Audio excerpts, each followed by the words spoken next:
So now to the Martha Stewart section of our programming. Have you been watching Martha Stewart? No. What's he making for you now? He looked straight at you when he said it. Oh, because the last demo I had stuff prepared, so I said it was like it's like a cooking show. Yeah, like we have half. Okay, I gotcha. Yeah, half a cup of sugar is already in a bowl. Oh yeah, I gotcha. Oh, okay, I see. Put this in the oven for 20 minutes. I saw those there. Have 5 people in the background doing all this stuff for her.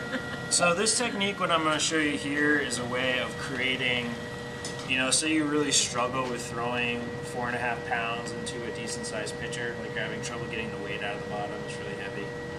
This technique, you can combine 2 pieces, small. So this is 3 pounds of clay each.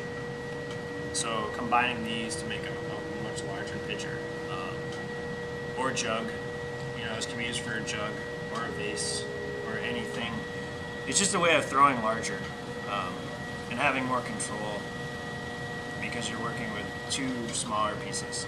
It is a little tricky, I guess. Maybe it's not easier. Well, it's easier than throwing the clay, like the weight. I bet Martha Stewart can't. But she can't either. No, trust me, I'm sure if she even thinks she does, she has somebody doing it for her. I actually worked for a woman who cooked for her, and she had nothing nice to say about Martha Stewart. I don't believe that. That's a surprise. That just made me too. I can't picture the one they were sitting down. I didn't say her name, and nobody sees me, so we're good.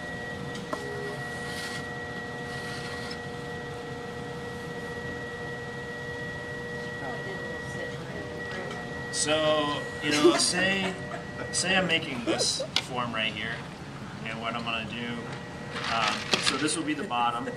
I've thrown a bottom in there. I started it just like I would start that, and I'm basically going to throw this up to about the middle point right here, as far as the shape, roughly.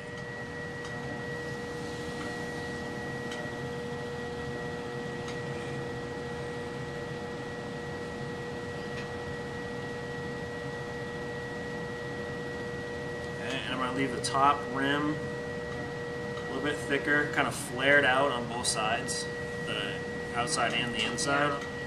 And I'm really going to round that over the top so it's nice and rounded.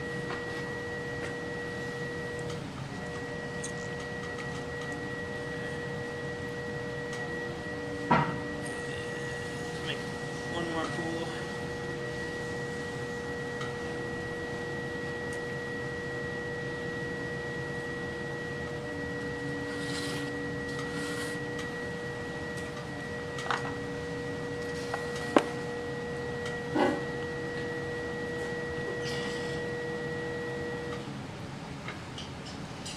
So now what I'll do is take a measurement of this with my calipers.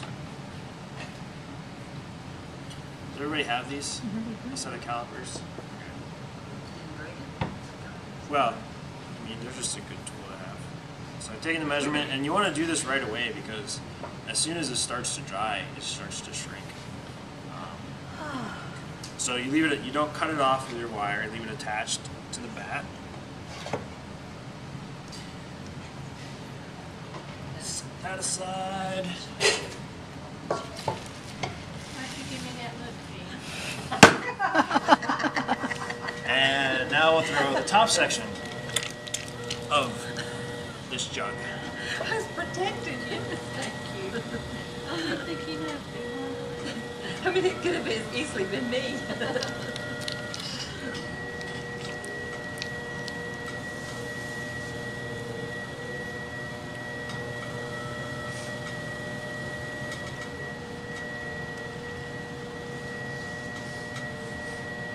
So the top section will be thrown upside down.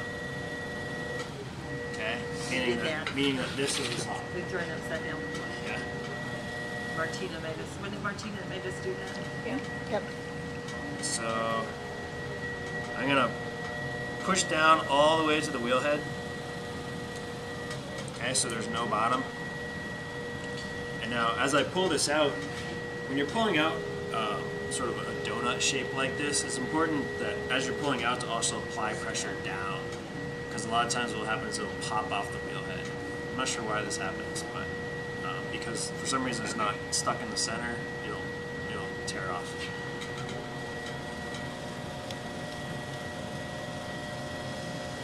So I'm gonna open that up. I don't know, it's maybe 2.5 inches across. I'm gonna start pulling these walls up.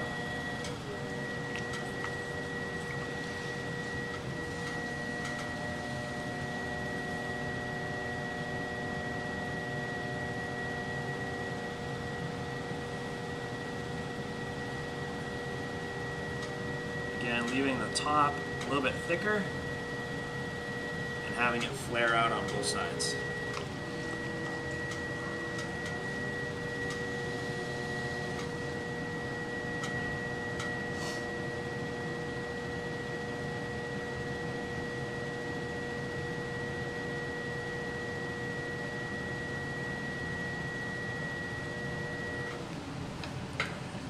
Run check, so I'm pretty close as far as the width I want.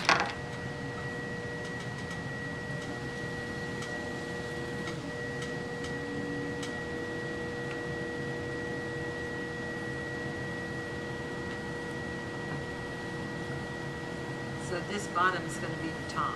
Yep. Upside down.